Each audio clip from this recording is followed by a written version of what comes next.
Operation के बाद फौजी सरबराह ने पहला दौरा दुनिया के सबसे सरतरीन मकामात में से एक और बुलंद तरीन जंगी मैदानों में से एक सियाचिन का दौरा भी फौजी सरबराह की जानिब से किया गया। 18 जेके राइफल्स के जवानों से उन्होंने मुलाकात की, हौसला बढ़ाया और करगिल विजय दिवस के बाद सियाचिन पहुंचने वाले आर्मी चीफ की तरफ से मौजूदा सूरत हाल के तनाजुर में बात की गई और उन्हें ब्रीफ भी टॉप ऑफिसर्स की तरफ से किया गया। इस बीच ये दौरा इस हिसाब से भी काफी अहमियत का हामिल, क्योंकि ये वही इलाके हैं जो line of control, line of actual control या आईबी के अलावा ऑपरेशन से पहले और ऑपरेशन के बाद भी काफी एक्टिवेशन मोड में नजर आ रहे थे, काफी अलर्ट था। और सियाचिन में मुलाकात का वीडियो फौज की तरफ से जारी भी कर दिया गया, जहां पर समुद्री सतह से हजारों फीट की बुलंदी पर वाक़ ये जो आखिरी हेलीपैड है, जहां हेलीकॉप्टर के जरिए जो रसाई को कई बार मुमकिन बनाया जाता है, ज़रूरी सप्लाई है या चीज़ें इस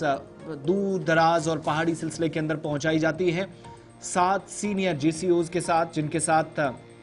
बराह रास्त बात की गई, रीयूनाइट किया गया और दोबारा से रुद्र ब्रिगेड के क़याम का ऐलान एक बार फिर से करगिल विजय दिवस के बाद यहां पर किया गया। 18 जेकेएफ राइफल्स के जवानों से मुलाकात की गई। जनरल द्विवेदी, जो कि फौज के सीनियर अफसरान के अलावा जूनियर कमीशनड ऑफिसर्स जो यहां मौजूद थे, जो यंग बटालियंस को, इन जवानों को, इन एहलकारों को मुल्क की हिफाजत को यकीनी बनाने का काम जो करते हैं, इनको लीड करते हैं, सबका हौसला बढ़ाया, इनके साथ मौजूद रहे। फॉरवर्ड पोस्ट पर सियाचिन पर वो गए और दुनिया की बुलंद तरीन बैटलफील्ड भी इसको कहा जाता है। 18 जे की जो राइफल्स हैं,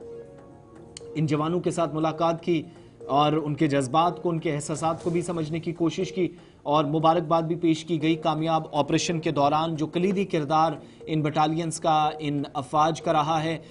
उन इलाकों में जहां पर पाकिस्तान रिटेलिएट करने की कोशिश कई बार माजी में करता रहा और बहुत बार उसे नाकाबिले यकीन शिकस्त भी हुई है। दूसरी तरफ आप देखेंगे तो करगिल विजय दिवस के मौके पर भी फौजी सरबराह जो द्रास पहुंचे थे, वहां से पहला दौरा इस तरीके से जिसकी फौज ने भी तस्दीक कर दी। इस बुलंद तरीन इलाके के अंदर फौज का जो अज़्म है मुल्क की सलामती के तई, वो इरादा भी करते हैं और उस अज़्म का इजहार भी इन दौरों के जरिए होता है। दूसरी बात, चूंकि अब खवातीन बटालियंस भी यहाँ मौजूद हैं, उनके काम को भी, उनके रोल को भी सराहा गया और जो ऑपरेशनल प्रिपेयर्डनेस है, जो तैयारियां हैं, उनका जायजा लेने के अलावा सीनियर अफसरान ने बाकायदा ब्रीफ भी, जिनमें जेसीओ शामिल थे, उनकी जानिब से भी ब्रीफ किया गया और दीगर अफसरान की जानिब से भी जो तैयारियां इस खत्ते के अंदर हैं, फौजी सरबराह जनरल उपेंद्र द्विवेदी को